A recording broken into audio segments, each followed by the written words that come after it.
Bismillahirrahmanirrahim. Alhamdulillahi Rabbil Alamin. Wassalatu wassalamu ala ashrafil anbiya wal mursalin. Subhanaka la ilma lana illa ma 'allamtana. Innaka antas samiul alim. Rabbi ishrah li sadri wa yassir li amri. Wahlul 'uqdatam min lisani yafqahu qawli. Qala al-muallif rahimahullah. Dan sunat ziarah orang yang sakit, yang Islam. Sunat ziarah bila orang sakit. Jikalau sakit mati sekalipun, sakit yang membawa kepada mati, dan yang berseteru dengan dia, sunat kita ziarah orang yang seteru, musuh kita, mudah-mudahan jadi baik. Dan yang tidak dikenalkan dia, hak tak kenal pun ziarah. Dan yang sekampung dengan dia, jiran kampung kita pun sunat ziarah. Demikian lagi yang kafir. Tapi hak kafir ni, jika ada ia yang kafir yang sekampung dengan dia, kafir duduk kampung Tula, boleh ke ziarah? Ataupun kerabatnya, dia beradik, dia kafir tak Islam. Ataupun khadam ni pembantu, anak poli ke, boleh ziarah. Ataupun diharapkan Islam, maknanya orang luar tak apa, kita harap Islam. Dan jika tidak seperti yang tersebut itu, maka tak sunat ziarah. Siapa dia? Hak kafir. Hanya harus juga dengan tidak makruh. Boleh, cuma tak sunat lah. Dan makruh ziarah yang menyakiti orang yang sakit. Jadi makruh ziarah. Ziarah mana? Ziarah yang menyakiti orang sakit. Kita pergi ziarah siapa dia ni gelisah duduk panjang lama dah, tak boleh. Ziarah tapi menyakiti dia, sebab didatangkan dia. Dan tidak sunat ziarah akan yang mempunyai bid'ah yang mungkar. Orang hak ahli bid'ah lah, tak sunat kita ziarah. Bahas itu dia tu masih Islam lagi, tapi dia buat benda mungkar, benda bid'ah. Dan yang pasti tak sunat ziarah. Dan yang zalim dengan mengambil cukai ni pasi ya bagi. Dalam pasi dapat cukai. Sama Islam, mengambil cukai sama Islam. Ataupun lain daripada mengambil cukai saka zalim lah. Mereka jika ada ia kerabatnya ataupun sekampungnya, atau boleh. Kalau tidak, hukumnya tak sunat. Ataupun yang diharapkan taubatnya. Kalau kita pergi ziarah ni, mudah-mudahan dia taubat, sebab diziarahkan dia, maka iaitu sunat ziarah. Jadi hukum dia tu tengoklah, ada sunat, ada harus. Dan sunat ziarah itu berselang-selang hari. Artinya jangan tiap-tiap hari. Kita pergi hari ni, kita beradu sehari dua, kita pergi pula. Selang-selang hari itu, kalau mengikut selang hari ni, hari ni kita pergi, esok kita tak, lusa kita pergi. Itu selang hari mana dia. Ada pepatah, tak ingat hadis ke apa. Zur ghibban tazdad hubban. Cuma kita tak ingat hadis kan, aku ulama aku. Kita pergi tengok semula tadi. Zur ghibban, muziarah lah selang-selang hari. Tazdad hubban, dan saja bertambah kasih saya. Itu patah.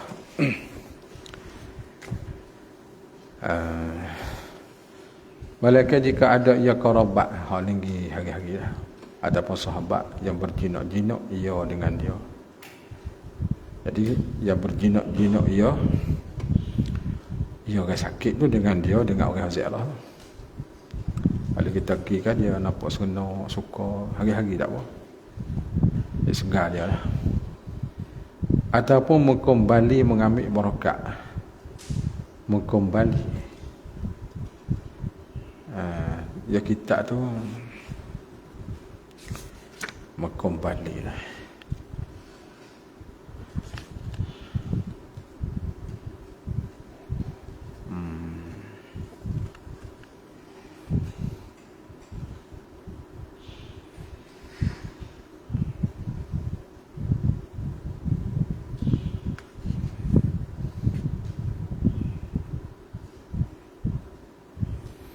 Dia gini, naskah asal tu dalam kita asal kembali barokat dengan dia. Lepas tu ada kurungan tu macam kita tambah tu. Satu naskahnya mengambil barokat. Kita letak harap bawah tu. Mimman yasta'nisu bihil maridu aw yatabarraku bih. Jadi barangkali bukan kembali dak, mengambil barokat dengan dia. Kita semuanya kembali kita sebut juga kerana hak asal tu ada. Tapi mengambil tu hak asal tak ada, kita buat naskah tu. Lagu dengan harap. Jadi kita ziarah tu untuk ambil barokat. Ataupun duka cita yang sakit itu dengan tidak dilihatkan dia pada tiap hari. Orang sakit ni kalau kita tak ada akan serabut dia, dari tadi dia serenuk. Hari-hari. Maka sunat ziarahkan dia pada tiap-tiap hari. Kalau dekat dah jauh tak agak juga. Dekat gondang kata jalan sudah kamu tu sudah tak apa. Dan hendaklah jangan dipanjangkan duduk ketika ziarah. Itu sudah lama sangat ustaz.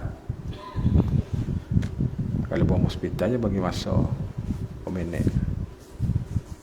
Dan makruh dipanjangkan duduknya. Amu pagi ke zuhur. Apakah nasi ke sakit bagaimana dia? Atau lama. Malaikat jika diketahuinya akan gemar yang sakit pada lama duduk. Jadi orang sakit ni kalau kita duduk lama dia suka. Aduh. Saya apa kau? Baiklah. Maka tidak makruh. Dan sunat minta doa akan yang sakit dengan afiah. Kita hak ziarah dia, kita berdoa bagi dia. Kita bagi dia sihat afiah. Jika diharapkan hiduplah, kalau aku kata dia tengok tu baik, harap hidup tak harap ni. Kalau tak ada jalan dah tu. Nampak tak ada jalan. Dan hendaklah ada doa itu, as'alullahal azim Rabbal arshil azim ayyashfiyaka bisifaihi. 7 kali bahasa Arab. Tak ada apa dah kita tak ingat-ingat ni. Balik-balik tak ada dah. Allah yashfika ataupun syafakallah. Allah yu'tikal afiyah. Apa pendek-pendek kita ingat sikit. Itu pun boleh juga. Dan sunat membaikkan hati orang yang sakit daripada gelah gesah sakitnya. Kalau dia duduk nampak gelang besar, kita pisah, hati dia tenang. Seperti bahawa disebut baginya segala hadis Nabi, kita baca hadis dia dengar. Dan segala khabar sahabat baginya menetapkan hati dia. Baca kisah sahabat boleh. Dan sunat bagi orang yang sakit yang putus asa daripada hidup. Ini sunat bagi orang sakit, bukan kita ziarah. Dia sendiri yang sakit. Yang putus asa dah lah, tak ada harapan. Bahawa dibaca Allahumma a'inni ala ghamaratil maut wa sakaratil maut. Allahumma ufirli warhamni wa alhiqni birrafiqil a'la. Itu baca tu. Sikit ke satu di bawah, kerana hadis riwayat Aisyah radhiyallahu anha katanya. Aisyah kata melihat aku akan Rasulullah padahal ia dengan sakit. Masa Nabi dah tak sudah uzur dah lah. Dan di sisinya ada mangkuk kayu yang ada di dalamnya air. Ada mangkuk seperti batu air dah. Dan dia mempermasukkan tangan ke dalam mangkuk itu. Kemudian beliau sapuh muka dengan air. Celuk tangan, sapuh muka. Kemudian membaca ya Allahumma inni ala ghamaratil maut wa sakaratil maut. Itu sebagai dalil doa atas. Aku dua pula. Kerana hadis Aisyah ni saya tambah Allahumma ufirli warhamni. Hadis Aisyah juga berkata ya. Apa ni rebat ni? Adalah Nabi SAW ta'awuz ia dengan ini kalimah. Nabi tak berlindung lah ta'awuz ni. Kalimahnya azhibil ba'sa rabban nasi wasfi antas syafi la shifaa illa shifauka shifaan la yughadiru saqama. Maka tak kala berat oleh Nabi pada sakit yang wafat ya Nabi padanya pada sakit hak nampak nak bawa ya. Mengambil aku Aisyah dengan tapak tangannya, maka masuk aku sapuhkan dia dan aku berkata dengan dia, maka mencabut ia ke tangannya daripada tanganku. Cak lebih pokoknya berkata, Allahumma ghfirli wa alhiqni bil rafiqil a'la. Kata Aisyah, maka adalah ini akhir bagi yang aku dengar daripada kalam Rasulullah. Akhir sekali itu riwayat ni, doa ni naik ke mata pula. Dan bahawa membanyak ia akan membaca Quran. Siapa dia? Orang sakit. Tapi keedah orang sakit ni mulut jadi berat. Nak baca Quran, nak mengatik, nak berzikir. Jadi berat lah setengah orang tu. Dia tak apa bagi. Dan segala zikir dan menyebut cetera segala orang soleh-soleh. Mana banyak kisah. Dia banyak orang soleh. Dan segala ahwal mereka itu tak kalah mati orang soleh. Kerana disunat bagi orang yang sakit segala tersebut itu. Dan sunat dibaca pada orang sakit ayatul raja. Dan berapa hadis hak mana ayatul raja. Dan ada taklid sini. Ayatul raja.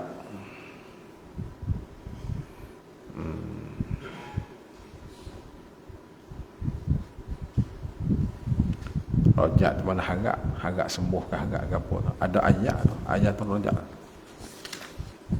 Cuma tidak tengok, tak cari sini. Ada beberapa hadis yang datang pada rojak tu.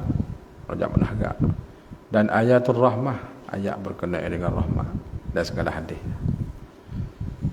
Dan hendaklah ia berpesan dengan segala pekerjaan anak buah. Anak-anak buah dia, anak-anak cucu dia.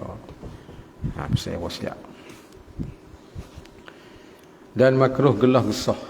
Gelah gesah nampak duk tak kena ke ketukan. Yang menuai ketukan itu gelah gesah. Dan jahat tabiat. Dan kelahi. Dan maki. Masa sakit memang macam-macam. Jangan jaga. Dan berbantah-bantah pada yang lain daripada penjaya agama dunia. Dua nak sakit nak mati tu kaduh hab sako, hab bagi hab tanah, hab hipik tanah. Tak sah lah tu. Kuduk balah lagi tak sah. Dan makruh baginya bagi orang sakit mengadukan hal penyakitnya pada orang. Tak sah dia mau. Oh kita teruk gini tak sah tak ada senyap. Kaca-kaca dia mau tanya pun ya sepatah itu. Kita lagi dia oyak rabai dia mau tak sah. Itu mengadu. Kalau tak tanya kita duk bari tak sah. Jika dengan redha ia akan qada Allah. Tuhan hukum tanya.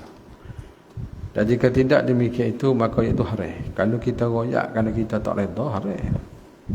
Tak redha dengan qada hak Tuhan hukum atas sakit kita, kita tak redha. Tak leh tu haram. Kita kena terima lah. Kena terima benda tu.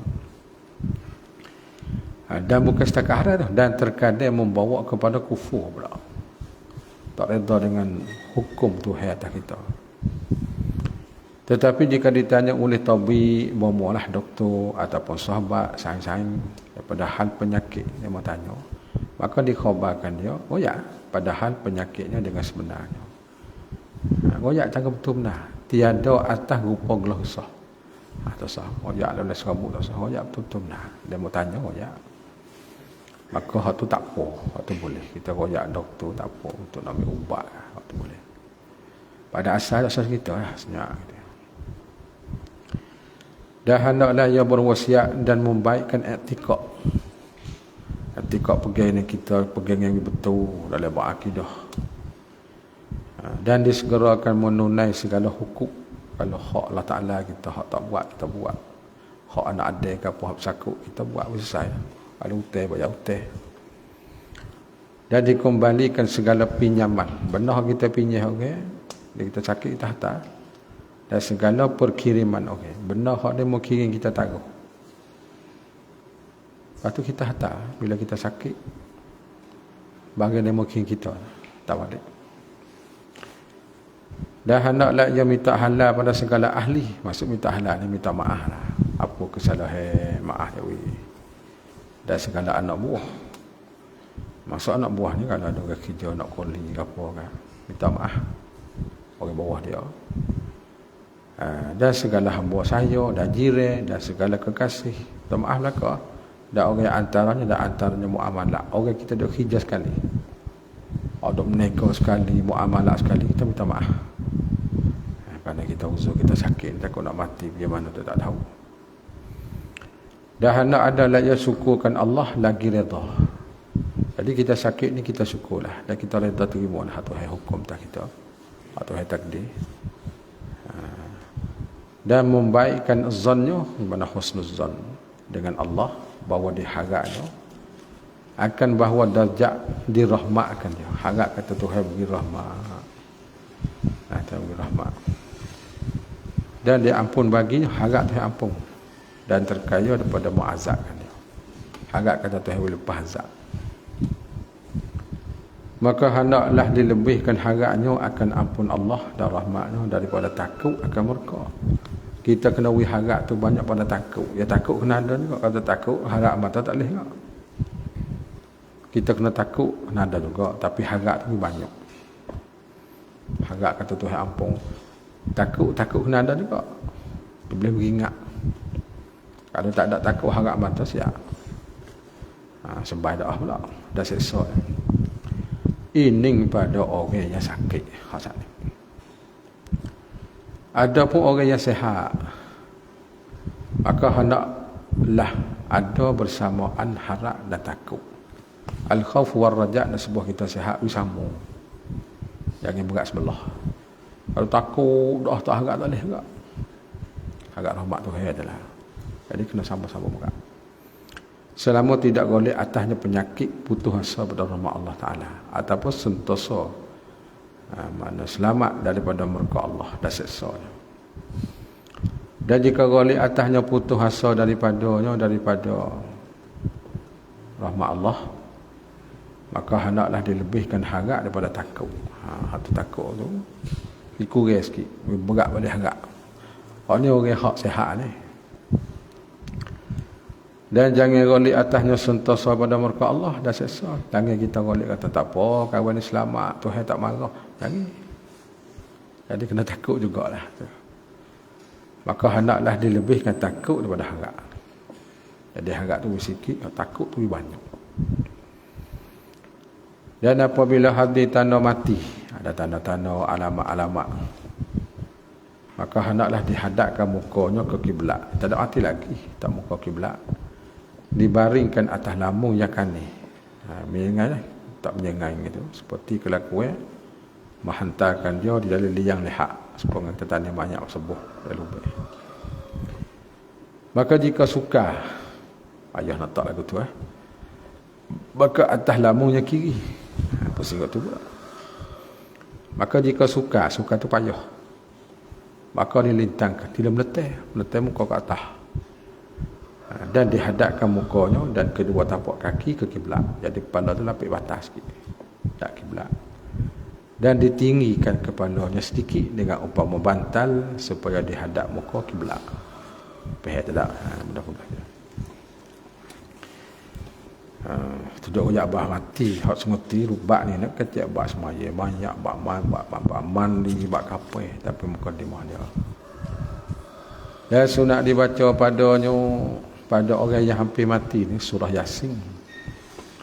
Orang dekat nak mati kan, baca Yasin dengan jahar, dengan nyaring. Dan surah Ar-Ra'di dengan perlahan.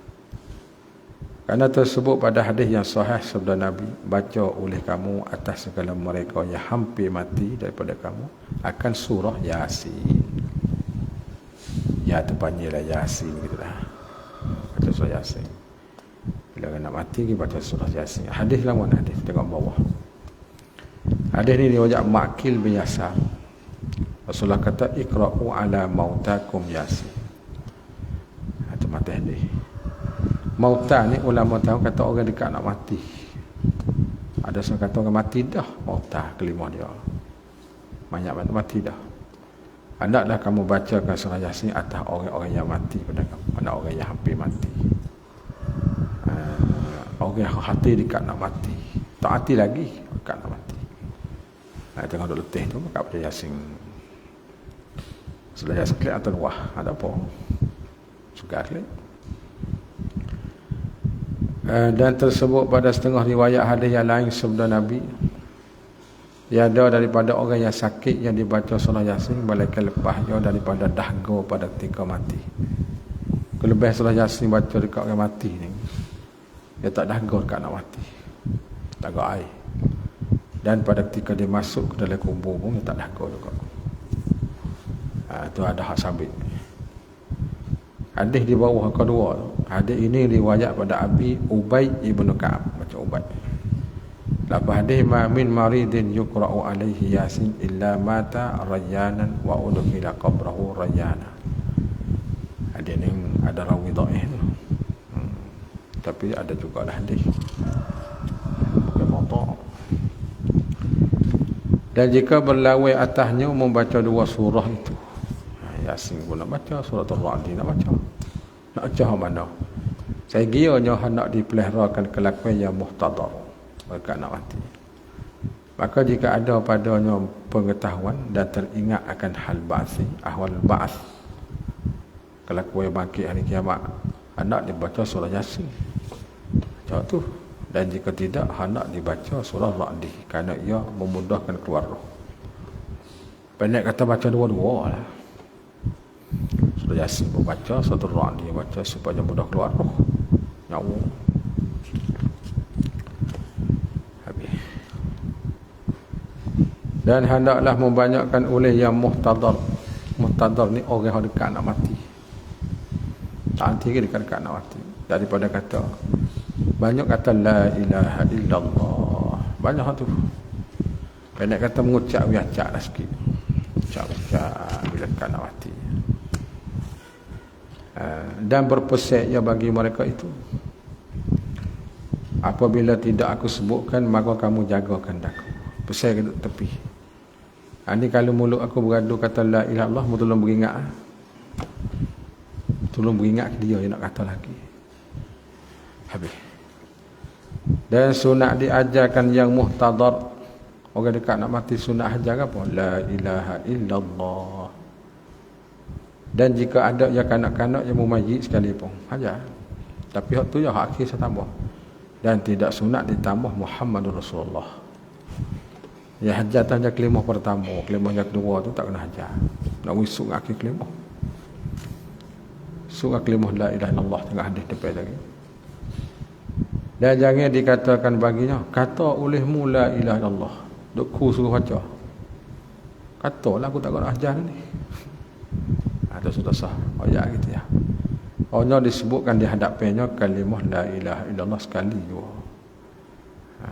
Ataupun dikatanya zikrullah itu memberi berkat supaya ingat ia akan dia. Ingat kalimah, ingat la ilallah. La ilaha illallah pun zikrullah juga. Dan supaya disebutnya akan dia akan la ilaha illallah. Lepas tu maka jika disebutnya akan kalimah itu, dia sebut dah, jangan diulangi atasnya. Tak boleh. Padu bodoh lama tu kita hajar pula. Dia kecek ke apa. Hingga berkata-kata dia. Jadi bila yang ucap pasti kecek. Kita hajar pula. Nak akhirkan kalimah tu. Maka apabila berkata dengan perkataan yang lain, maka hendaklah diulangkan ajar sekali juga. Ajar pula. Supaya ada kesudahan perkataannya pada dunia kalimah la ilaha illallah. Jadi maksud kita nak akhir kalimah mulut dia dengan kalimah syahadah pertama. La ilaha illallah. Karena tersebut pada hadis yang sahih, man kana akhiru kalamihi fid dunya la ilaha illallah dakhala al-jannata ay bi ghairi hisabin. Itu tafsir, bukan mata hadis. Tafsir hadis. Artinya barang siapa yang ada kesudahan perkataannya di dalam dunia la ilaha illallah, ananya orang ni mati mengucap apa mati? La ilaha illallah. Ingat tu. Dan saya masuk je ke dalam syurga hati dengan tidak hisap. Sebab tu kalimah Muhammad Rasulullah tak sahaja. Ajar tu ya. Supaya kita nak tidur malam juga. Bila kita nak tidur, baca doa. Akhir la ilaha illallah Muhammad Rasulullah tu tak sah tak apa. Nak wisuk tidur, mati lah tidur nak katakan. Baca tu ya. Dan yang afdal bahawa adalah yang mengajar itu orang yang ajar. Lain daripada waris. Waris jangan ajar. Tak nak pergi ikut lain. Waris ajar apa? Nak pergi mati pak je. Orang suku sakat ajar. Dan seteru jangan ajar juga. Takut orang pahal kata seteru nak pergi mati. Muka gulawai dia. Daya dengki dengan dia. Jika ada hati yang lain. Kalau orang lain ada lah. Dan jika tidak ada yang lain, maka diajarkan dia oleh yang terlebih kasih sayang daripada waris. Anak dia kan, bini dia kan, ikutlah. Mak dia kan, hatuh dia, ayah dia. Dan jika tidak, maka hendak diajarkan dia oleh segala yang tersebut. Dan jika dituhmuhkan dia sekali. Pada dia tuhmuh ni, orang suka tak baik lah, suka tak molek. Oh, dia ajar kelimah nak berdiri dengan mati. Dia panggil tuduh padahal dia sebenar betul-betul ajar. Dan sunat dititik air pada mulut orang yang hampir mati. Titik dengan peleting, dengan sudu, dengan gapah. Dekat nak mati titik air. Jika tidak ada tanda yang menunjuk atas sangat dahaganya. Dan jika ada tanda itu tersebut, tanda kata dahaga, maka wajib. Wajib apa? Wajib titik air. Kerana dahaga pada ketika nazak sangat kerah. Nazak ni waktu dekat nak mati. Waktu letih. Nyawa nak tubik tu dia sangat berat, tu sangat kerah. Dahaga berdoa. Maka apabila mati yang muhtadar, mati dah weh, cabut roh lah. Sunat dipejai kedua mata. Kalau mata dia celak, kita kata dia sapuh tu. Dan dibaca oleh yang memejamkan dia itu. Orang juga pejam mata. Juga sapuh mata. Bismillah wa ala millati Rasulillah sallallahu alaihi wasallam. Allahumma ighfir lahu warhamhu warfa' darajatahu fil mahdiyyin wa akhlifhu fi 'aqibihi fil ghabirin. Waghfir lana wa lahu ya rabbal alamin. Wafsah lahu fi qabrihi wa nawwir lahu fihi. Bawah tu hadis tu ada dalil di bawah tu. Kita tengok hadis dia. Kerana hadis Ummu Salamah, hadis yang panjang lebar, kita ambil terjemah dia. Telah masuk Rasulullah atas Abu Salamah. Masa tu Abu Salamah tu tak ada mati lagi dah. Dan sungguhnya terbuka matanya, maka memejam iakan dia. Bila mati pak tu Nabi kata. Kemudian beliau bersabda, sungguhnya roh itu bila diambilkan dia, mengikut akan dia oleh mata.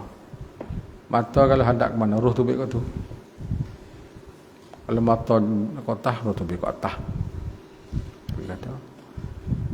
Maka menjerit-jerit oleh manusia pada ahlinya. Ahli bagi Abu Salamah. Allah pakat teriak. Maka sabda Nabi, jangan kamu berdoa di atas diri kamu, melainkan dengan kebajikan. Dengan benda baik. Kerana bahawasa para malaikat mengucap amin mereka itu atas barang yang kamu kata. Lepas tu Nabi katakan, kabarnya bersabda, ya Allahumma ighfir li Abi Salamah. Nabi doa khusus hingga akhir doa. Selepas pada pejam mata dan kita baca doa dan diikatkan dagu serta kepala dengan pengikat yang lebar. Jadi kebanyakan kita ambil kain kalpah, kain serubeh kat dagu, naik ke atas kepala ni, dia rapat balik semua. Dia aku mengangung mulut. Kerana memeliharakan mulut daripada masuk binatang yang melata, binatang yang hidup mengangkok. Binatang yang melata ni binatang lepah, jengking, kalau takut masuk tu. Katuk mulut. Dan daripada keji pemandangan orang. Takut nak masuk orang nak mengangung mati ni. Katuk mulut. Katuk mulut. Habis. Selepas pada tu, dan dilemukkan segala sendi. Sendi dia kita pelembuk. Kemudian daripada keluar roh, supaya mudah dimandikan dan dikafirkan. Kerana ada pada badai pada ketika itu panah daripada bekas roh. Lepas mati pak tubuh panah, itu sejuk. Maka apabila segera dilemukkan pada ketika itu, nasanya lemuk segala sendi, tak kerah, lipat mudah. Dan jika tidak, maka suka dilemukkan kemudiannya, tidak payah. Lepas lama sikit nak pelembut, nak tak girah, dikerah. Tetapi jika dapat dilemukkan dengan diurut dengan minyak umpama, tidak mengapa. Urut dengan minyak, nak sendi tangan di siku lemuk belakang. Boleh, cuma tak ada orang buat ni. Maka hendaklah digenggamkan jari. Genggam tu asal mana cekok pergi kepada tapak tangan, dan dilipatkan tangannya kepada bahu. Tangan tu lipat naik ke bahu. Padahal supaya lipat turun gitulah. Nak wis sendi yang dilemuk. Dan dilipatkan betih kepada paha. Dilutut dah. Lipat naik. Dan paha kepada perut. Paha lipat naik perut pula. Nak wis kata lemuk belakang. Jadi hak ni kita rasanya tak ada orang buat ni. Bila apa mati tudung lalu lah. Hak ada pun hak ikat kain dagu, hak kata batu. Kata ambil tangan tak tahan itu lah. Lagi duk main gitu, tak ada orang buat dah. Kalau kita suruh lagi pelemuk sendiri. Habis dan dibuangkan segala pakaian yang mati ia padanya pada pakaian yang mati itu kita saling waktu wabilah kain hocuk dia mati, karena bahawasanya ia mesegerakan berubah pakaian. Kerana kemudian maka ditutupkan sekalian badan dengan kain yang ringan, dijadikan dua pucuknya di bawah kepala, selik kepala, kain nipis-nipis lah, selik kepala, dan di bawah dua kaki tu selik katuk habis lah, supaya jangan terbuka. Ada malu tudung kain banyak waktu mati, kadang-kadang kain sarung dua lah di tubuh sah di padas lah, kain nipis-nipis lah, jangan tebas sangat. Habis itu selepas tu dan ditindih perut dengan sesuatu yang berat daripada besi. Tindih perut dia, tak ada buat kan ni, atau seperti pedai ataupun cuming. Dan jika tidak maka tanahnya basah, tanah kau basah tindih. Dan jika tidak maka barang yang mudah ikut kepada apa, dan sekurang-kurang nyo berat penindih itu koda 20 miskal. Banyak mana timbang tengoklah 20 miskal ni berapa kilo, berapa kit tak tahu lah ni. Tak sampai sekilo ni. Sebab 20 miskal ni 20 dinar dalam bab zakat mah ni dia berat lebih kurang. Sebab kita tanya ahli dah, tak sampai sekilo banyak. Okey lah. Tengoklah isu miskalan ni berapa wazan dia, supaya tidak kembung perut, dan jangan ditindih dengan mishah. Jangan ambil Quran tak, dan kitab ilmu syarak, ambil kitab Bahrul Wafi tindih dah perut, jangan ngaji. Dalih biar tu. Kemudian maka dihantarkan mayat atas sari, atas gerih, atas setak bawah, tak tempat tinggi sikit. Tak umpama sari gitu lah, dengan tidak hamparan di bawahnya, tak gitu, serta dihadapkan ke kiblat seperti perintah menghadapkan dia tatkala ia habis mati. Tak seperti nak mati dulu. Dan sunat merintahkan segala perkara tersebut itu keluarganya. Siapa yang uruh, merintah nak uruh. Siapa nak uruh tu? Keluarga yang terlebih kasih sayang hatinya daripada mereka itu laki-laki sama laki-laki, keluarga dia, dan perempuan sama perempuan. Tetapi suami terlebih aula mengerja isterinya daripadanya lain. Jadi kalau bini mati itu laki lah uruh. Demikian lagi isteri pula terlebih aula mengerjakan suaminya daripada lain. Gililah. Dan hendaklah dipintakan doa baginya. Tak kalau dikerjakan segala tersebut. Diminta doa lah. Tak doa.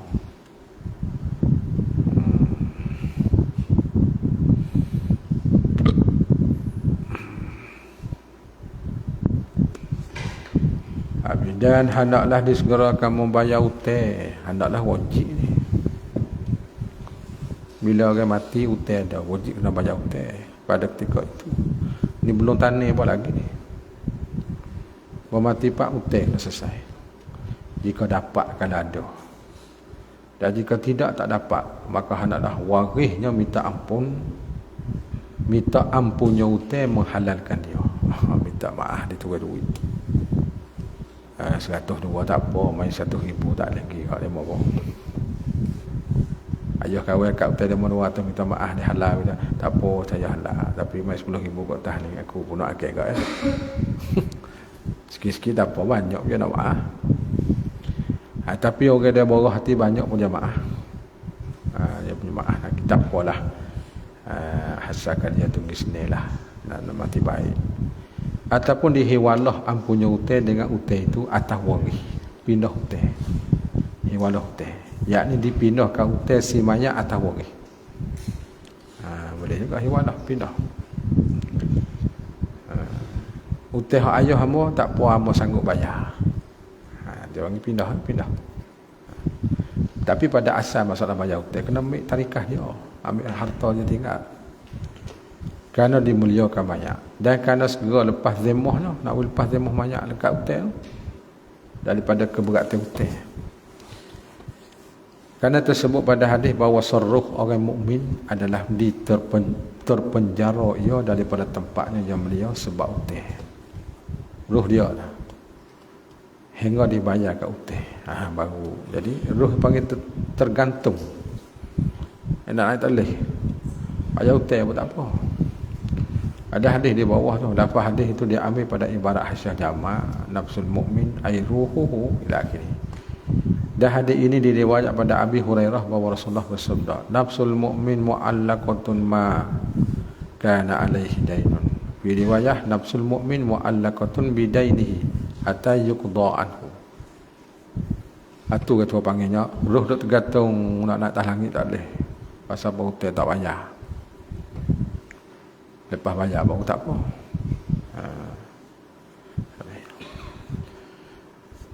Dan hendaklah disegerakan pula dengan diluluh wasiat. Hutang bayar belakang dah wasiat. Banyak belum pada mati dia hidup dulu je pesan apa tu.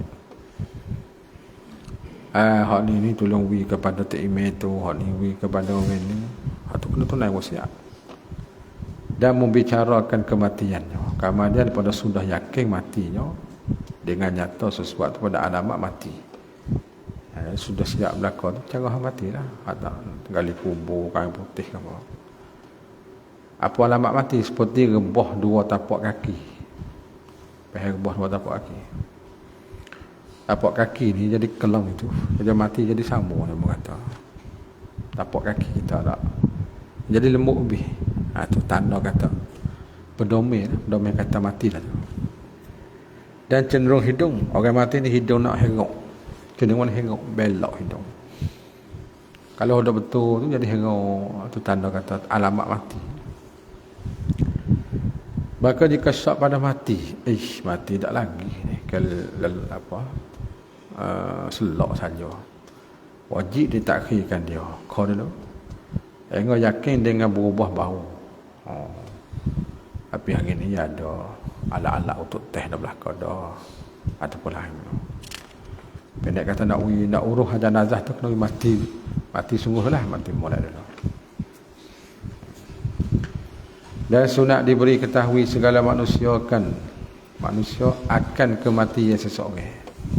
Istihar mati. Kalau le kampung kan wajak ada speaker. Inna lillahi wa inna ilaihi raji'un. Diberi maklum kepada ahli qaryah kita semua bahawa orang itu sudah meninggal dunia. Tapi hari ni tu luah lagi. Kenapa? Melalui telefon dah. Seluruh dia habis dah. Sunat kita tahu. Tetapi jangan kerana bermegah-megah atas sini. Kerana nak bermegah-megah tak suruh dari yo. Tak suruh. Hanya supaya banyak orang yang semayakan dia dua. Istihad tu untuk nak orang ramai semaya. Tapi adat mak kita ni semaya mayat dia mau pandah kerana upah duit. Tekah duit. Sekadar kata istihar kata mati, dia mata duk pergi. Kalau tak kenal tu, kalau kenal tu dia mau pergi dalam nak awak star tu. Sayang-sayang tu. Kalau orang luar dia mau tak pergi kerana dia kata pergi tu kena padah. Pergi. Pada asalnya kita tahu satu orang mati, kita pergilah semaya lillah ta'ala. Ya, sudah semaya pergi, klik je lah. Tak ada salah tu je nak. Habis. Dan ketahui olehmu bahawa sesuatu pada alamat bahagia pada ketika mati tu, kita nak cakap kata mayat ni molek, berpeluh dahi, pati baru mati berpeluh, dan mengalir air mata mayat, nampak tubik kan ni. Dan kemai hidung, kemai ni bokok hidung dia daripada belum pada tu lah. Maka iaitu rahmat daripada Allah Ta'ala turun atas orang hak mati. Dan jika terbekelam, itu kita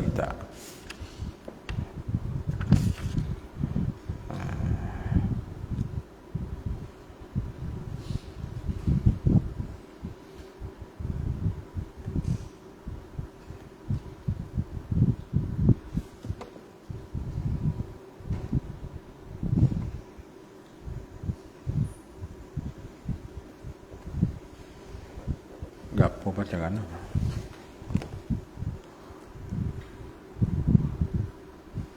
Dan jika terbakalam,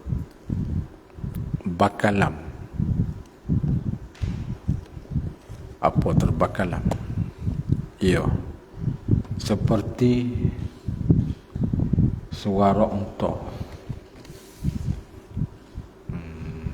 Dia makan apa je ni?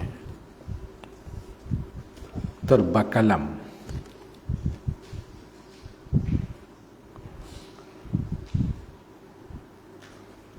Tak kerti kata luar. Jadi asal tak ada kau bukan yang mengaji ni. Mungkin luar dah jam belajar dah, kita tak bisa dengar. Kalau tergelam tu lain.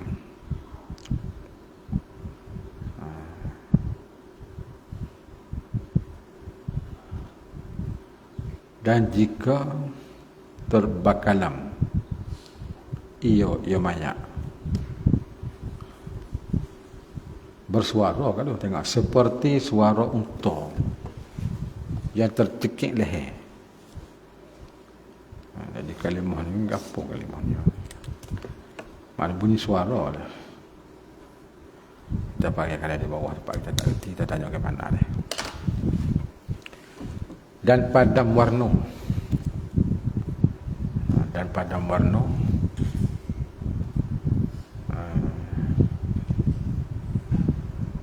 dan berubah mulut jadi haram. Maka iaitu azab daripada Allah tu alamat kata tak betul, mengenakan dia.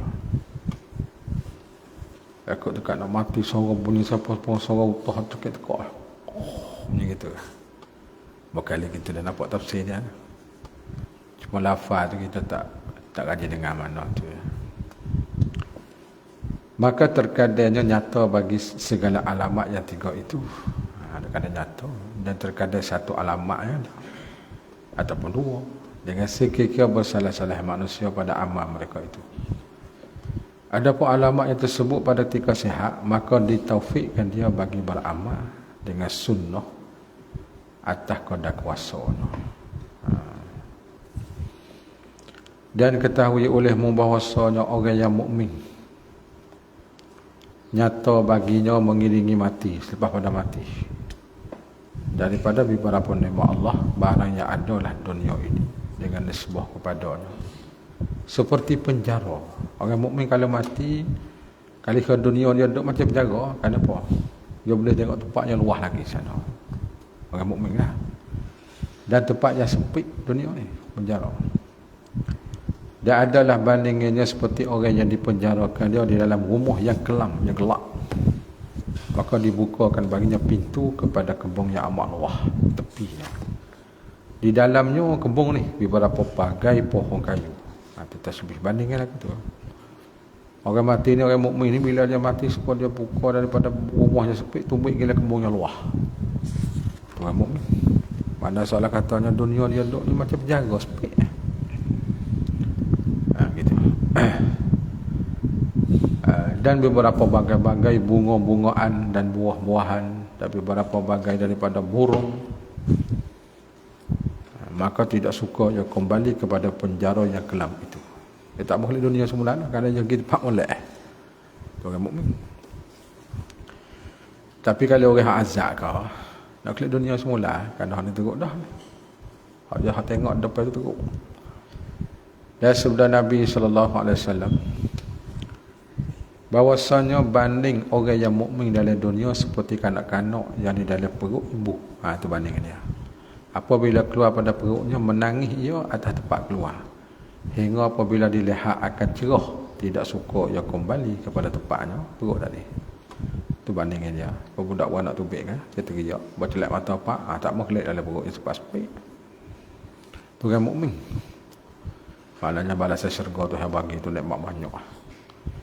Demikian lagi orang mukmin gelah gesah dan kekeruhan ia pada ketika hendak mati. Maka apabila sampai ia kepada Tuhan, tidak suka bahawa ia kembali kepada dunia. Seperti barang yang tak suka kanak-kanak bahawa kembali ia kepada perut ibunya. Itu tasbih bandingnya. Hadis dah sebut di bawah tu. Lafaz hadis tu. Inna masalal mu'min fid dunya kama masalil janin fi batni ummi. Yang akhir tu. Hadis tu disebut oleh kitab Ihya Ulumuddin.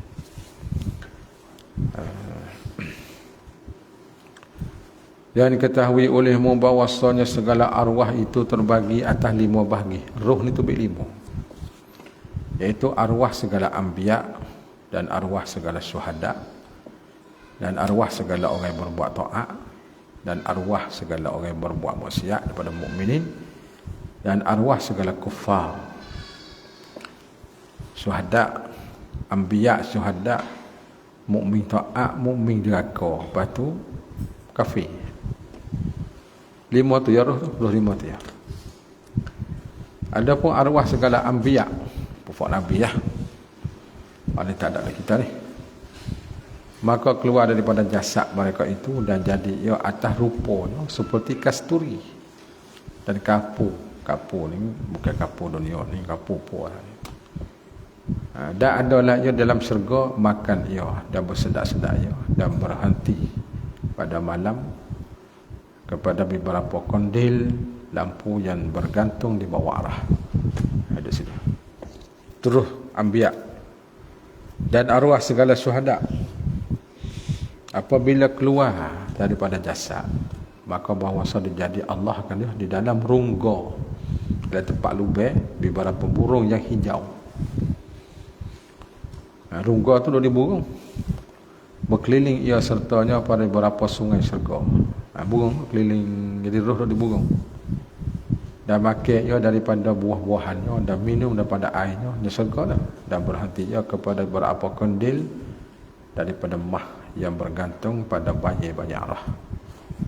Allah Tuhan bertuah belaka tu syuhada anbiya. Arwah segala orang yang berbuat taat, mukminlah daripada mukminin. Maka adalah ia di dalam kebun syurga.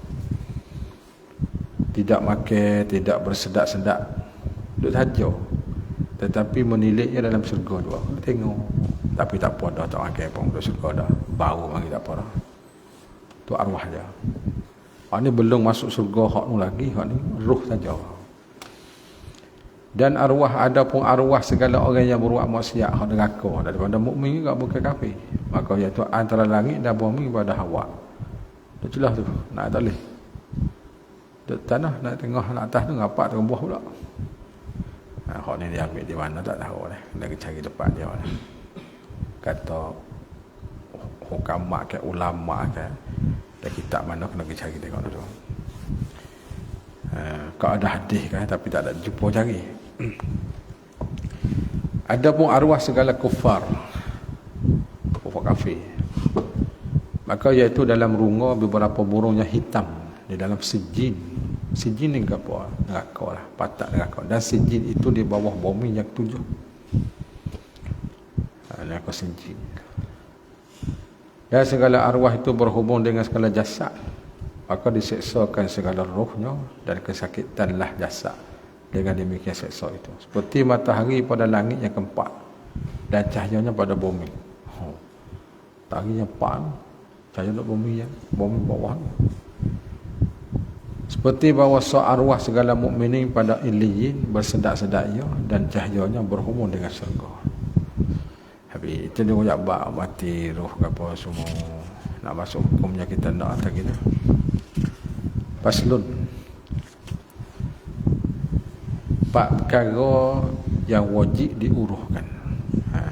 Asalnya paslun saja hak tu kita tambah. Apabila tahqiqlah mati, bila cerak atau mati dengan nyata suatu pada tanda alamat tadi, wajib dikerjakan baginya 4 perkara. Mana kena buat ni? Fardu kifayah ni, kalau tak ada siapa dia buat dosa ni.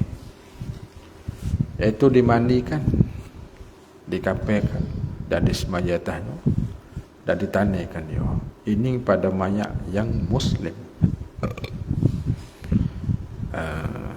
Aku satu sikit di bawah.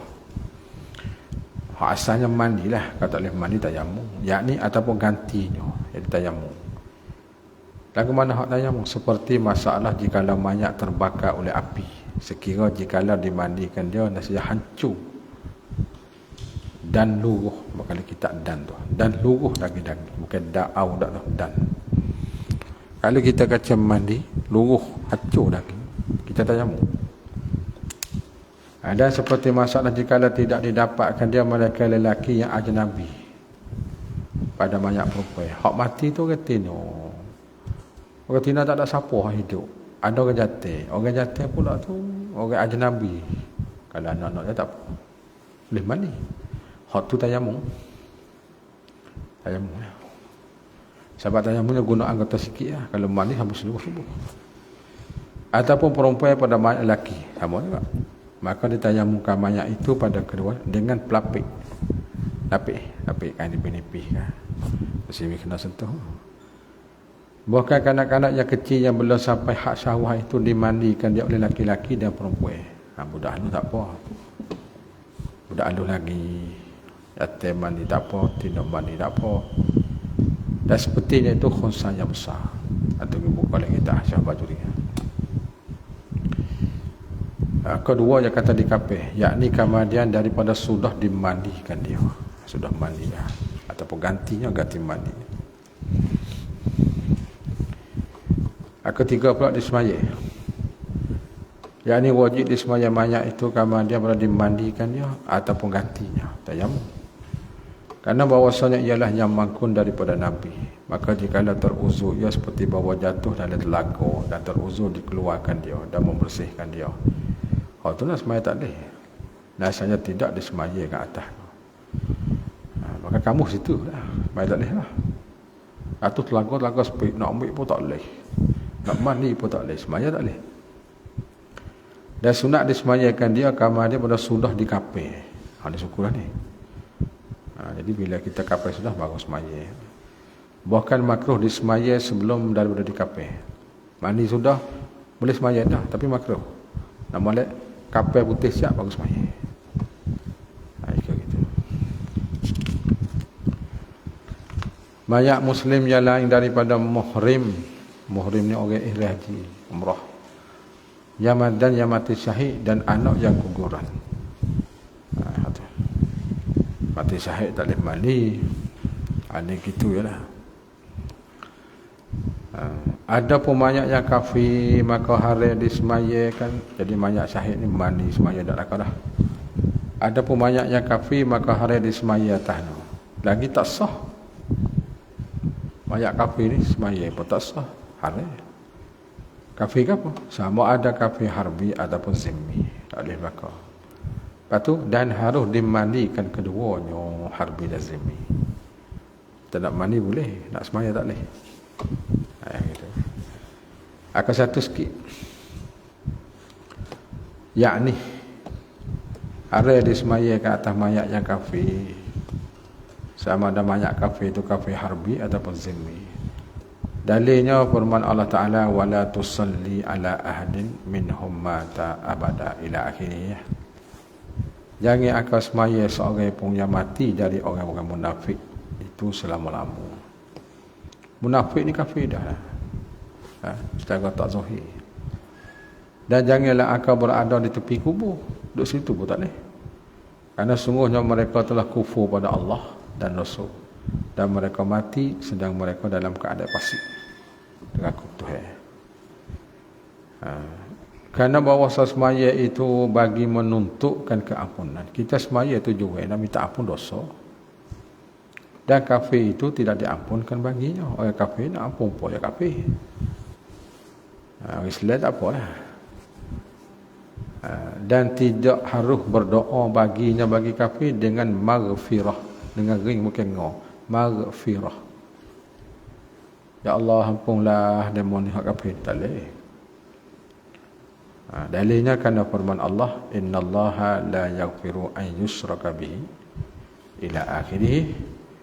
Sesungguhnya Allah tidak akan mengampun dosa syirik, mempersekutukannya Allah dengan sesuatu apa tu, dan akan mengampun dosa yang lain dari itu bagi siapa yang dikehendaki. Hak dia kehendaknya ampun. Dan siapa yang mempersekutukan Allah dengan sesuatu yang lain, maka sungguhnya ia telah melakukan dosa besar. Habis baca sikit lagi tu. Baca sikit lagi. Naik ke atas. Dan wajib dikafirkan zimmi. Kafir zimmi kena kafir. Kafir duduk di bawah kerajaan Islam. Semaya tak boleh. Dan ditandingkan dia, kena kamu dikubur tak? Dan umpamanya mu'amman tu kafir mu'amman, bagi macam mukmin tu, kafir yang dia akan aman daripada perang, jadi kafir mu'amman. Ada lagi, dan mu'ahad, kafir mu'ahad, kafir yang kita buat akad perjanjian tak boleh masa sikit-sikit. Itu kafir belakang tu. Sama dengan zimmi tak? Kafir zimmi, kafir mu'amman, kafir mu'ahad. Bukan baca ma'ahid, itu sekolah pondok pula. Ma'ahid, ini mu'ahad. Mu'ahad mana kafir yang kita akad berjanji bergaduh perang.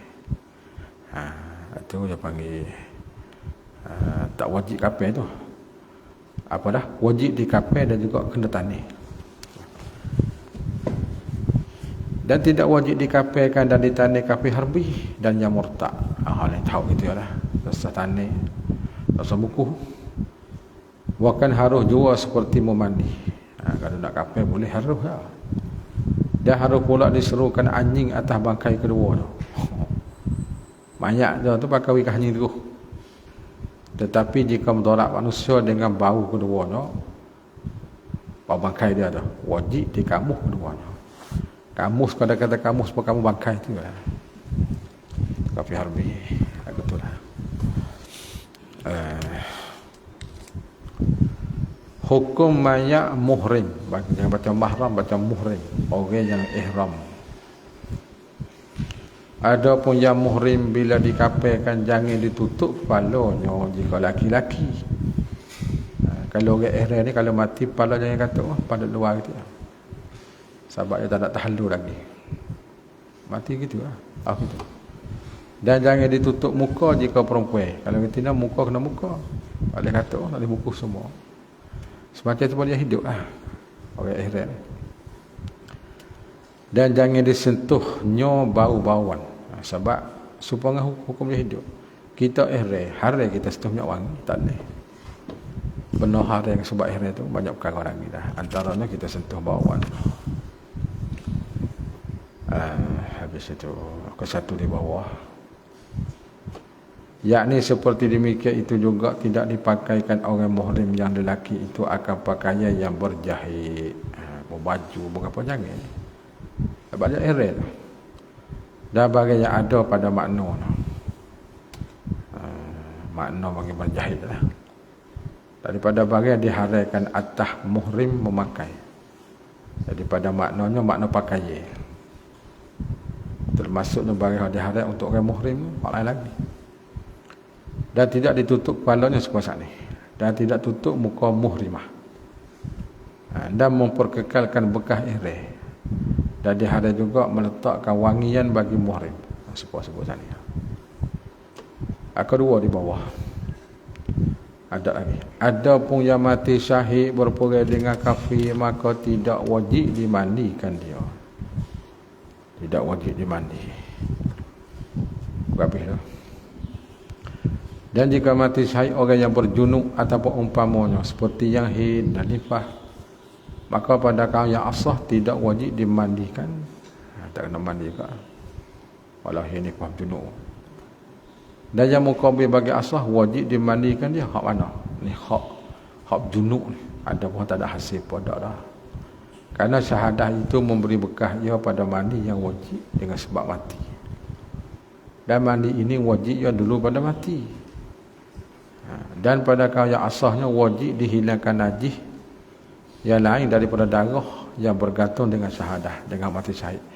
Kalau tubuh dia tu darah tak apa, tepuk, lepas tu mati syahid, darah tak apa. Tapi kalau tahid lemu ataupun dia tu kecing dari seluar dalai tahid jap kuning, tu kena basuh. Ya maaf darah ya. Tu darah. Dan yang mukabil asah tidak dihilangkan dia. Saat mereka akan memutus jalan ke atas kami di Islam. Dan adalah mati itu dengan sebab berperang. Sebab perang, sama ada dibunuhkan dia oleh kafir ataupun mengenaikan dia oleh senjata orang Islam. Kena jatuh fak kita juga. Kita terkena dengan tersalah di dalam ma'rakah, dalam peperangan. Ya bila kata syahid kat tu. Kita kena boleh mati tapi berdiri kawin guru juga silap. Syahid kat macam mana? Ataupun kembali kepadanya oleh senjata dia sendiri makan tuai. Dia kata dia nak tembak lemo, pan nepuh situ tak ada lagi perlu gepong nak tuai, mati. Syahid kat macam mana? Dia kena dia sendiri. Tapi kosak nak lawan dengan musuh. Ataupun jatuh ke dalam telaga yang digali pada pertengahan berperang dan mati je. Telaga dia gali juga. Waktu hadam akhir jatuh dia sendiri. Syahid kat mana? Dalam perang. Jadi kita kena hebat syahid ni, bukan kata sekadar kata kita kena alat senjata hak musuh saja, tak luah tak ada syahid ni. Dan diiktibarkan syahid tu juga bila mati ia kamar dia pada selesai berperang. Lepas perang tu tak lama mati mubasyarah dengan luka yang ada padanya yang memutuhkan dengan matinya padanya. Luka hak berlaku masa perang kelik duk masuk rumah sehari pun mati. Habis panjang lagi tu. Kita tunggu bawah sikit lah. Kata Imam Nawawi. Yang kita tengok tu kita harap kita baca lah. Masa banyak. Lepas tu tak ada banyak mana. Imam Nawawi kata syuhada itu terbagi kepada 3 bahagian. Orang syahid ni 3. Satunya pertama syahid pada hukum dunia. Iaitu ditinggalkan mandi dan semaya. Dan pada hukum akhirat itu dengan makna bahawa baginya pahala yang khas. Dan mereka itu hidup di situ. Mereka itu lagi direzekikan mereka itu. Jadi orang ini syahid dunia dan akhirat. Dua-dua. Dan iaitu yang dikandaki dengan dia itlaq. Bila kata syahid ni dunia akhirat. Itlaq kata syahid dunia akhirat. Dunia tak kena mandi, dunia tak kena semaya. Akhirat pahala Tuhan bagi, Tuhan rezeki. Kedua, syahid pada hukum akhirat tidak dunia. Panggil syahid akhirat saja, iaitu orang yang mati sakit perut. Sakit perut mati dan mata'un. Orang penyakit kena penyakit ta'un penyakit wabak. Macam sebab penyakit COVID. Mata'un tu wabak. Ruk rabak dia panggil. Dan orang mati yang tergelam air dan umpamanya. Banyak lagi lah yang panggil syahid akhirat saja. Ketiga, syahid hukum dunia tidak akhirat. Iaitu orang yang terbunuh dalam peperangan kufar tapi dan tipu pada harta ghanimah. Ini kakak. Tengok Zuhim macam syuhada, tapi dunia lah, akhirat tak ada hamu. Ataupun berperai kerana ria.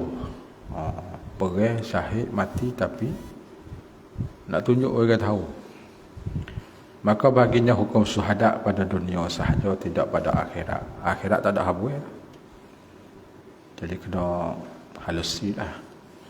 Nak turun dalam medan halusi. Niat molek pada awal. Habis itu. Hak mati tak ni. Tapi dah baca tak. Aku satu pula. Yakni mayat syahid itu tidak dimandikan dia dan tidak disemayai atasnya. Bahawasanya hidup ia dengan nas Quran. Orang syahid ni hidup. Bukan mati pun pindah. Kerana hadis riwayat Jabir. Jadi hadis. Hak atau hadis hak ayat Quran itu pun suku. Tak kena berdoa dah. Kerana dia lebih besar dah. Bahawasa mereka itu selagi akan bertemu dengan Tuhan mereka dengan luka-luka mereka dan darah-darah mereka yang seperti bau kasturi pada hari kiamat. Itu pun lebih sangat besar.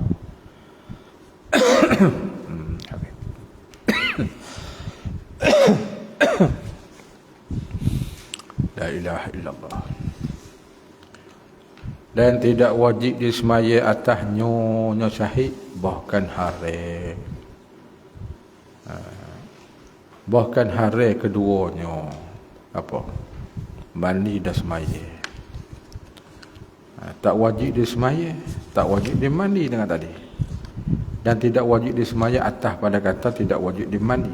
Barat kita jaga. Bahkan hari keduanya mayai dan mandi. Semayai dengan mandi tak boleh. Lagi tidak sah semayainya. Hanya wajib dikapirkan dan ditani. Dua tu. Daya aulanya dikapirkan dengan kainnya yang berlumur dengan darah. Jadi hak mana dia mati, tani hak tu lah. Tak sedap buat tubik hak tu ya. Aku satu sikit. Yakni dikapirkan orang yang mati syahid itu seperti yang lain lah. Akan tetapi disunat bahawa mengkapankan dia dengan kain pakaian yang berlumur dengan darah. Kita katanya hak tu jangan buat, lepas tu kita bukuh putih luar lapis. Ada riwayat Jabir radhiyallahu anhu katanya, dipanahkan seorang lelaki dengan anak panah pada dada ataupun halkumnya, maka mati ya. Maka dipermasukkan dia ke dalam kainnya seperti barang aduknya. Dan kami serta Nabi. Anak tanah gitu lah. Tanah dengan hab gitu. Dengan hab kain darah lah. Bawah. Dan dikandaki dengan kain itu ialah kain yang ia mati padanya. Kain yang mati syahid tu, pakai cuk tu. Dan beradakkan pakainya pada golik. Golik yang bakar. Hak tu lah. Sekalipun jika tidak berlumur dengan darah, tak apalah pakai kapih tu. Tetapi yang berlumur dengan darah lebih aula pada lain. Kalau mudah. Iaitu yang paling akmal dan afdal. Dan jikalau menghendaki oleh warasah, kita tu warasah pergi, akan mencabutkan kainnya yang ia mati padanya dan dikapirkan dia pada lain. Nasihat haruh ya. Orang kata orang tu baiklah kain hak darah tu. Kita tak sipai taruh. Haruh. Nak buat kening darah syuhada. Maka haruh. Warasah ya. Jangan lain. Tak boleh. Ataupun kita kata dia pakai buat perai mati syahid tu baju ke mahal. Baju ke 10,000 bila mati syahid. Darah tu ada. Waris kata baju ni kita nak ke mahal lagi. Boleh weh. Waris ni orang makan pesako dia. Orang makan pesako dia. Kalau ayah dia mati, anak kata baju ayah ni kita nak ni. Pesako kita ni boleh sikit-sikit sore kerana boleh. Tapi untuk waris lah. Warasah. Warasah ni orang yang makan pesako daripada hak mati. Itu warasah. Boleh. Haruh. Kita kata ni baju ke mahal kan. Tak ada apa tu. Habis. Itu syahid dengan siapa dia syahid? Hak mati sebut sana kita sebut. Kita tulis di bawah tu. Dan dikandaki dengan mati syahid berperang dengan kafir itu sama ada ia syahid pada dunia dan akhirat.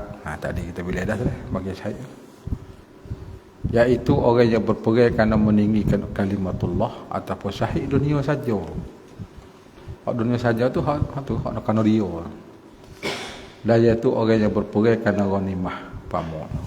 Itu dunia. Ada pun syahid akhirat, hak mati sakit perut jua. Maka iaitu seperti orang yang tidak mati syahid, sebab biasa ramai-ramai.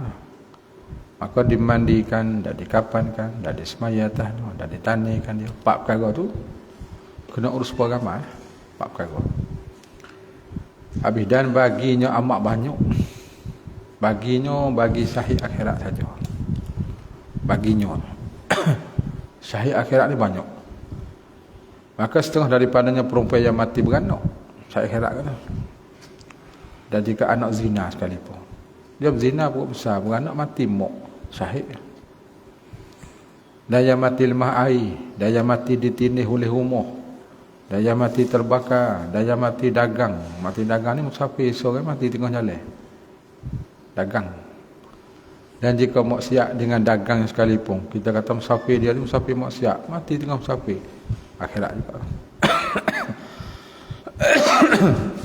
Dan yang dibunuhkan dengan zalim, dan yang mati dengan sakit perut, ataupun mati pada zaman ta'un penyakit wabak.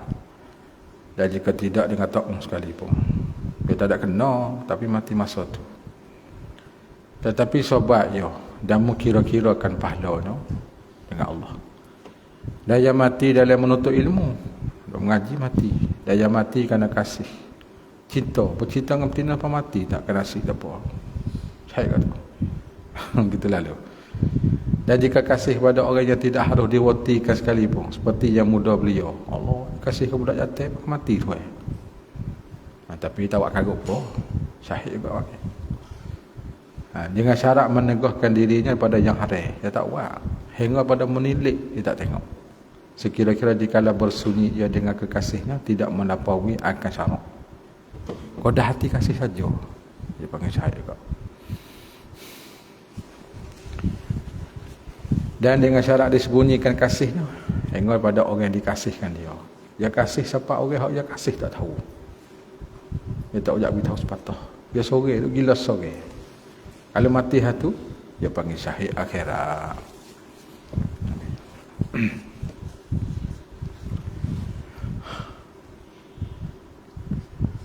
Ada pun anak yang guguran, anak goreng ni, anak mati lu, yang belum sepenuh bulan, tak ada apa bulan lagi dah, lagi tidak diketahui hidupnya, hidup kan mati, dengan teriak atau bergerak ataupun bernafas, lagi belum nyata kejadian, tak jadi bentuk rupa orang lagi, maka tak wajib padanya suatu, bahkan hari semaya atas. Tanya gitu ya lah. Budak goreng sebulan, 2 bulan, tak ada jadi rupa orang lagi tu. Tu bit stokor gitu, kamu gitu. Dan sunat dibukuhkan dia dengan kain dan ditani, sunat. Dah harus diberikan dia bagi kucing. Kucing makan tak mah? Harus. Tapi sunat tani lah. Ada umpama lah. Maka jika diketahui akan hidup, budak ni hidup atau mati, dengan nyata salah satu pada tanda yang tersebut, bergerak ke, bersuara ke, maka hukum seperti yang besar. Sebab tu ada, kena mandi, kena kapek, kena semaya, kena tani. Maka wajib dimandikan dan dikapek dan disemaya dan ditani, kerana yakin hidupnya, dan mati ia kembali padanya. Ada mati lepas pada hidup dah, kemudian daripada nyonya hidup atau mati. Habis itu. Dan jika nyata kejadiannya juga, rupa ada dah, tapi alamat hidup tak ada, mati lepas. Kita katanya 4 bulan sifat dah, lepas tu mati lepas, bukan tu teriak dah lah. Maka wajib dimandi dan dikapel dan ditani dengan tidak disemai. Hak ni orang tanya masalah ni kapan ni, anak budak goreng ni. Lagu mana? Jadi tu dia jawab dia. Ada pun anak yang gugur kembali pada sudah sepenuh bulan. Maknanya cukup boleh dah lah. Maka hukumnya seperti yang sah. Atas Syekh Ramli, manakala sampai yang ni boleh cukup boleh lah. Bukan 9 ni boleh. Wajib padanya bagian yang wajib padanya besar, iaitu dikerjakan 4 perkara tersebut tadi. Kena mandi, kena kapal, kena semaya, kena tani. Hak ni boleh ke atas. Hak ni boleh ke bawah, tengok dah hidup tak hidup, tengok dulu tu. La ilaha illallah. Matuk. Akan satu muka ni. Kesimpulan daripada masalah anak guguran. Keringkasan dia yang gini. Dan seperti demikian itu juga kanak-kanak yang mati belum balik. Seperti kami sebut di bawahnya. Wajib semaya atas kanak-kanak yang mati yang belum sampai umur balik dengan ijma' ulama'. Dan wajib dimandi dan dikapankan dia seperti yang sah. Kerana umum nusus dan nas yang warid. Dengan disuruh dengan semaya atas orang muslim. Dan ini termasuk dari umum orang-orang muslim. Kerana hadis riwayat Mughirah bin Syu'bah, kanak-kanak itu disemayakan atasnya. Adapun anak guguran, maka itu ada berapa kelakuan. Hak mati pun kita pahadah saat ni. Sebagai tambah ni. Satu, jika diketahui hidup dengan bahawa bersuara dan menangis, dah mati. Abadian pada demikian. Hukumnya seperti yang sah. Lagu mana? Maka wajib dimandikan dia dan dikapir dengan 3 lapis kain. Dan disemaya atas dan ditanikan dia. Kerana yakin mati kemudian daripada hidup. Sepuluh lepas dah. Yang kedua, bahawa bergerak sebagai bergerak yang menunjuk atas hidup lepas tetapi tidak bersuara, atau mati. Maka ini zuhir alamat hidup atasnya dengan bergerak. Hukumnya maka disemaya atasnya, kemudian pada dimandi. Atas pendapat yang azhar. Kena semaya, kena mandi. Kerana ihtimam hidup dengan ini korenah menunjuk atasnya. Dan pula kerana ihtiyati. Dan wajib ditanikan dia juga. Kerana hadis Jabir telah lepas. Itu 2. Yang ketiga, bahawa tidak zuhir atasnya alamat hidup. Tanda-tanda hidup tak ada. Sama ada ia tidak sampai 4 bulan ataupun tak zuhir kejadian. Lalu. Ataupun sampai 4 bulan dan telah zuhir kejadian. Maka tidak disemayakan atasnya dengan jalan wajib. Dan tidak dengan jalan haram. Kerana ketiadaan zuhir hidup, akan tetapi wajib dimandi dan dikapir dengan punca kain yang menutupkan dia, kemudian ditani pada dia. Itulah. Jadi kita tengok orang mati pun kita kerti dah tak dihukum masalah budak tadi. Tengok situ jelas dah tu. Habis itu hukum memandi mayat. Bermula sekurang-kurang memandikan mayat jika ia berjunub ataupun umpamanya sekalipun meratakan badannya. Dia kata tubuh ya? Atau tubuh belakang. Dengan air sekali yang 1-2. Memadalah. Sekaligus tak apa lah. Dia kata air. Maka satu di bawah qaluhu meratakan badan. Dan wajib menyampaikan air kepada barang di bawah kulfah, orang yang aklaf, orang yang kulub. Kulub ni mana budak datai hak tak masuk jauh lagi ya. Air nombor siapa? Dan kepada barang yang zuhir daripada parak perempuan tak kala duduknya bagi qada hajat. Kerana keduanya daripada anggotanya zuhir. Dan jika tak dapat membasuh di bawah kulfah, malaikat dihilangkan nasihat wajib ya. Kenapa? Dan jika uzur, maka semayanya seperti faqidu tahura ini. Ini pada yang hidup. Adapun yang mati, maka sekira tak dapat membasuh bahagian di bawah, tak wajib dihilangkan dia. Kerana demikian itu menghinakan mayat dan ditanda dengan tak semaya. Di pakatan di situlah atas pendapat muktamad Syekh Ramli. Dan Syekh Ibn Hajar ditayamumkan dia ganti daripada membasuh yang di bawah. Kalau itu masalah budak jatuh hak mati ni, mani sudah tayamum tempat kuluk dia, lepas tu semaya. Syekh Ramli kata tak kena semaya lah pasal najis. Apa lah?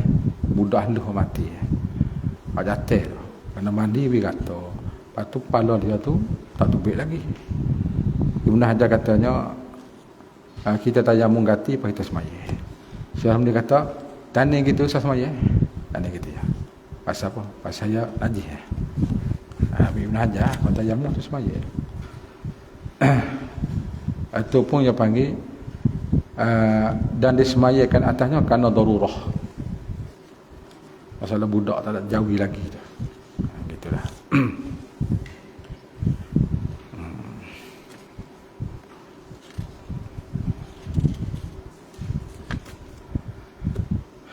La ilaha illallah.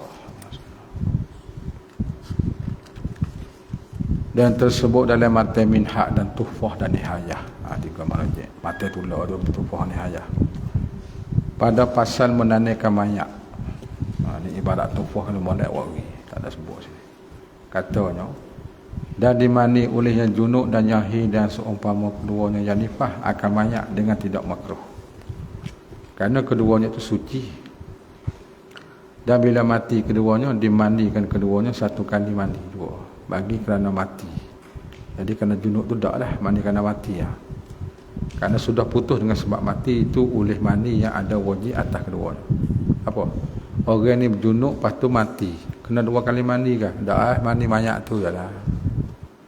Bukan kata kena mandi junub sekali, lepas tu mandi mayat sekali. Tak lah, mandi so tu lah. Sebab bila dia mati, tak ada lah tu. Orang yang hi pun sama, perempuan mari hi mati. Lepas tu kena mandi hi sekali, mandi mayat sekali. Ada mandi sekali ya. Satu kali mandi ya. Kata Syekh Ibn Hajar lagi tak tufah kerana meratakan badai dengan air itu fardu pada yang hidup. Maka yang mati lebih aula lagi lah. Dia kata air. Dan dengan dia diketahui akan wajib dibasuh barang yang zuhir pada para perempuan yang janda. Kata kalau duduk ia atas dua kaki. Bandingnya bagi telah terdulu pada yang hidup lah. Nabi kata lah kalau bujai pun nak korek macam dah sikit. La ilaha illallah Muhammadur Rasulullah. Dan wajib diratakan badannya dengan air itu hingga bagian di bawah kulfah. Maka hendak dibukakan dia supaya dapat dibasuh bagian di bawahnya kulfah. Jatuh ni. Dan wajib pula menyapai air kepada barang yang nyata pada para perempuan. Daya janda, tak ada duduk atas dua kaki. Ada dalil juga lah. Bagi qada hajat. Seperti telah tersebut. Maka jika tak dapat membasuh bagian di bawah kulfah kerana tidak terbuka.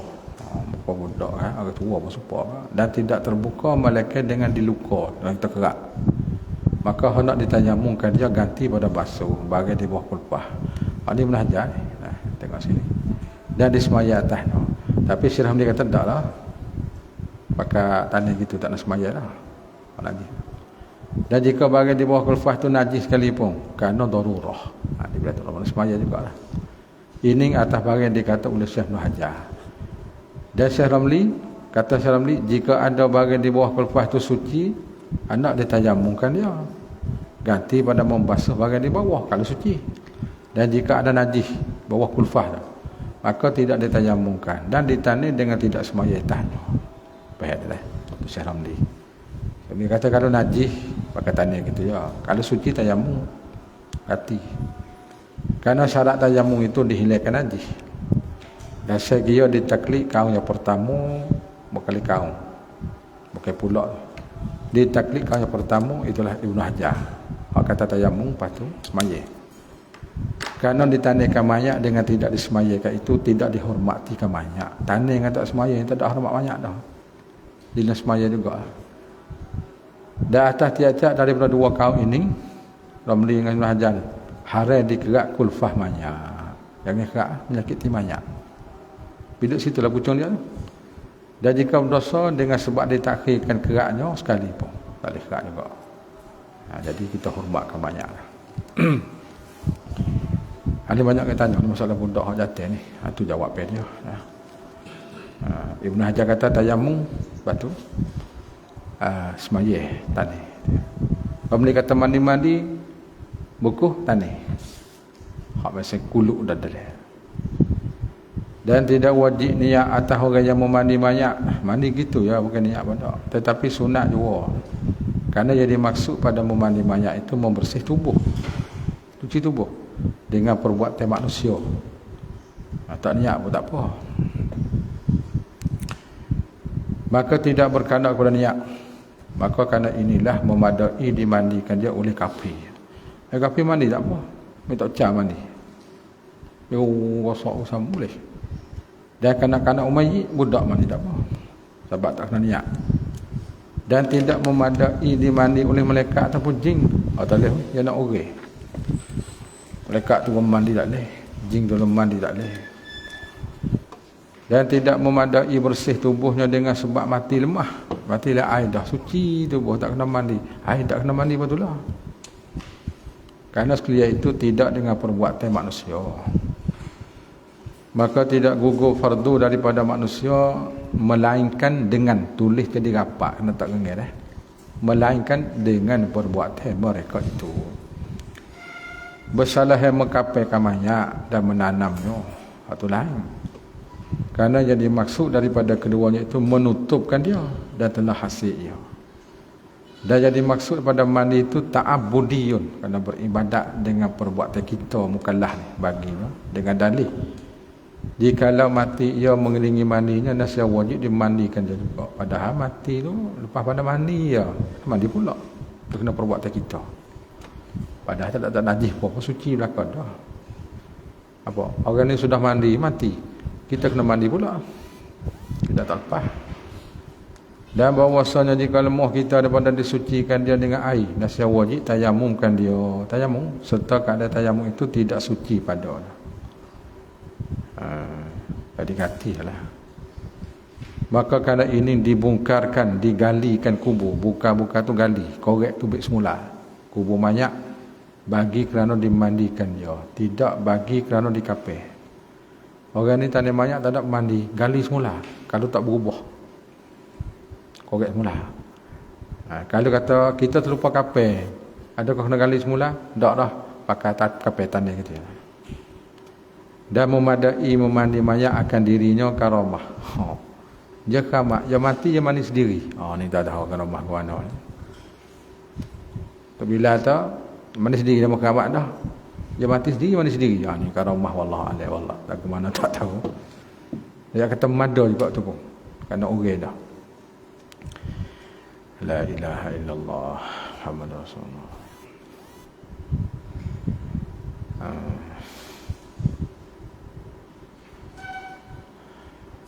Dan sunat bahawa jangan dimandikan dia melainkan kemudian daripada dihilang najis yang pada badannya. Orang najis dulu baru mandi. Jika ada lah. Tetapi jika didiruskan air atasnya dengan sekali dirus tu jiruh lah. Maka hilang najis itu dengan tidak berubah air. Nasi memadalah demikian itu akan mandi banyak. Tak apa lah. Jiruh, najis pun tubuh, air tak berubah, tak apa. Dan menyucikan najis. Najis pun suci. Seperti memadai demikian itu pada orang hidup. Akan mandi janabah. Kita akan mandi junub lah. Najis di tangan ada. Kalau kita jiruh tu, jiruh najis pun tubuh, kita pun suci, air tak berubah. Pakat dah. Pakat dah, tak apa lah. Dan menyucikan najis. Habis. Dan sunat dimandikan dia akan mayat di dalam baju kurung, pakai baju. Mayat tu pakai baju. Supaya tidak terbuka badan. Bukan orang juga mandi mayat. Dan sunat bahawa ada baju tu buruk dan ataupun jarang jaga.